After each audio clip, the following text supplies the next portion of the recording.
कर्णं मधुरं तरणं मधुरं हरणं मधुरं रमणं मधुरं वमितं मधुरं समितं मधुरं मधुराधिपतेरखिलं मधुरम। नमस्कार मित्रों, आप सभी को कार्तिक मास की बहुत ढेर सारी शुभकामनाएं। आज हम 14वां अध्याय सुनेंगे कार्तिक मास का, और श्री हरि की कृपा से ये बहुत ही सुंदर वर्णन यहाँ पर है कार्तिक मास के 14वें अध्याय का। इसमें श्री हरि की कृपा का महत्वपूर्ण वर्णन किया गया है। तो जब आप इस कथा का श्रवण करें तो हाथ में कुछ अक्षत पुष्प इत्यादि लेके आपको श्रवण करना चाहिए। और कथा इस प्रकार से है कि जब पिछला वाला आपको वृत्तांत सुना देती हूँ, वहाँ पर जलंधर और भगवान विष्णु का युद्ध हो रहा था, और भगवान विष्णु जलंधर के यहाँ माता लक्ष्मी सहित वहाँ पर वास करने लगे थे।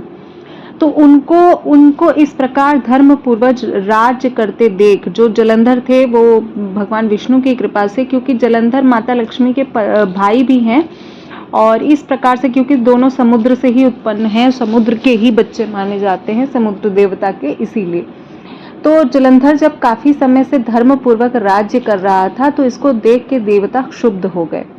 उन्होंने फिर देवादिदेव के पास जाकर उनका ध्यान किया, उनके चरणों की वंदना की और मन ही मन उनका स्मरण करना आरंभ किया। तब भक्तों की कामना पूर्ण करने वाले शंकर को नारद जी ने बुलवाकर देव कार्य की इच्छा से उनके वहां भेजा। शंभु भक्त नारद शिव जी की आज्ञा से देवपुरी में आ गए। इंद्रादिक सभी देवता वहां पर व्याकुल हो और शीघ्रता ही से उठकर नारद जी की उत्कंठा से भरी दृष्टि से देखने लगे, और सबने ये सोचा कि देवर्षि नारद यहाँ किस कामना से आए। अपने सब दुखों को कहकर उन्हें नष्ट करने के लिए प्रार्थना की। तब नारद जी ने कहा कि मैं सब कुछ जानता हूँ, इसीलिए अब मैं दैत्यराज जलंधर के पास जा रहा हूँ।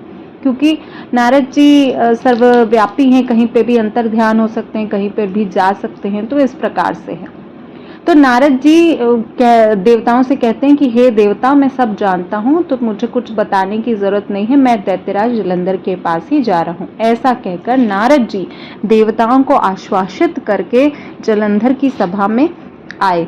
जलंधर ने नारद जी के चरणों की पूजा करते हुए और हंसते हुए कहा, हे ब्राह्मण, कहिए आप कहाँ से आ रहे हैं और यहाँ कैसे आए हैं? मेरे योग्य जो भी सेवा हो तो आप आज्ञा दीजिए। नारद जी से प्रसन्न होकर नारद जी बहुत उनकी सेवा भाव से प्रसन्न हुए और बोले, हे महाबुद्धिमान जलंधर, तुम धन्य हो। मैं स्वेच्छा से कैलाश पर्वत पर गया था, जहाँ 10,000 योजनों में कल्पवृक्ष का वन है। वहां मैंने सैकड़ों कामधेनुओं को विचरते हुए देखा है, तथा यह भी देखा है कि वह चिंतामणि से प्रकाशित परम दिव्य अद्भुत और सब कुछ सुवर्णमय है। मैंने वहां पार्वती माँ के साथ स्थिर भगवान शिव महादेव को भी देखा है, जो सुवर्ण सर्वांग सुंदर गौण वर्ण वाले त्रिनेत्र और चंद्रमा को मस्तक पर धारण किए हुए हैं। और उनके इस स्वरूप को देखकर भी मुझे बड़ा आश्चर्य हुआ कि इनके सम्मान समृद्धशाली त्रिलोक में कोई नहीं है। हे दैत्रेंद्र, उसी प्रकार मुझे तुम्हारी समृद्धि का स्मरण हुआया और उसे देखने की इच्छा के लिए मैं तुम्हारे यहाँ आया हूँ। मैं तुम्हारी समृद्धि, तुम्हारे वैभव को देखना चाहता हूँ।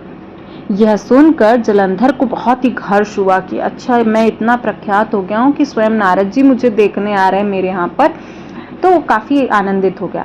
नारद जी को अपनी उस समृद्धि का दाखिला दिखाया कि भैया जो भी है हमारे यहाँ पर समृद्धि आप अच्छी प्रकार से देखिए और सब जगह जाके उसका बखान करिएगा। उसे देख नारद जी ने जलंधर की काफी प्रशंसा की, उनकी काफी तारीफ की कि हाँ हाँ बहुत अच्छा साम्राज्य है, और कहा कि निश्चय ही तुम त्रिलोकपति होने के योग्य थे। ब्रह्मा जी के हंस युक्त विमान भी तुम्हारे पास होने चाहिए, और तुमने ले आया। और द्यूलोक, पाताल, पृथ्वी जितने भी रत्न थे वे सब तुम्हारे ही पास हैं। एरावत, उच्च श्रवा, घोड़ा, कल्पवृक्ष और कुबेर इत्यादि सभी तुम्हारे ही पास हैं। मणियों और रत्नों की ढेर भी तुम्हारे पास लगे हुए हैं। इससे मैं बड़ा प्रसन्न हूँ। परंतु तुम्हारे पास कोई स्त्री रत्न नहीं है। उसके बिना तुम्हारा यह सब फीका है। तुम किसी स्त्री रत्न को भी ग्रहण करो। नारद जी के ऐसे वचन को सुनकर दैत्यराज काम से व्याकुल हो गए। उसने नारद जी को प्रणाम कर पूछा कि ऐसी स्त्री कहाँ मिलेगी जो सभी रत्नों में श्रेष्ठ हो। नारद जी ने कहा, ऐसी रत्न तो कैलाश पर्वत पर योगी शंकर के पास ही है। उनकी सर्वांग सुंदरी, सर्वप्रिय माता पार्वती बहुत ही मनोहर और बहुत ही सुंदर है, और जिस प्रकार से तुम्हारा वैभव है, माता को ही तुम धारण करने योग्य हो। उनके समान सुंदरी मैंने कहीं किसी को नहीं देखा है। उनके उस रत्न की उपमा तीनों लोकों में कहीं नहीं है।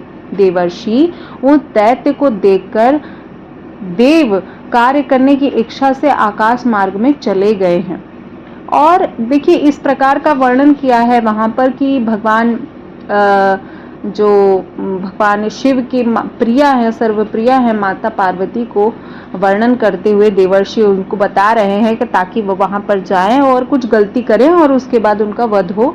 इसी परिणाम स्वरूप इस तरह से उनका व्याख्यान है। उम्मीद करती हूँ कार्तिक मास के इस महात्म को सुनकर आपको अच्छी अनुभूति हुई होगी। अगर आप हमारे चैनल पर पहली बार विजिट कर रहे हैं तो प्लीज़ चैनल को सब्सक्राइब कर लीजिएगा, हमारे परिवार का हिस्सा बनिएगा। इसी प्रकार कार्तिक महात्म को सुनने के लिए हमसे जुड़े रहें। आप सभी को कार्तिक मास और नरक चतुर्दशी की बहुत ढेर सारी शुभकामनाएं, मंगल कामनाएं।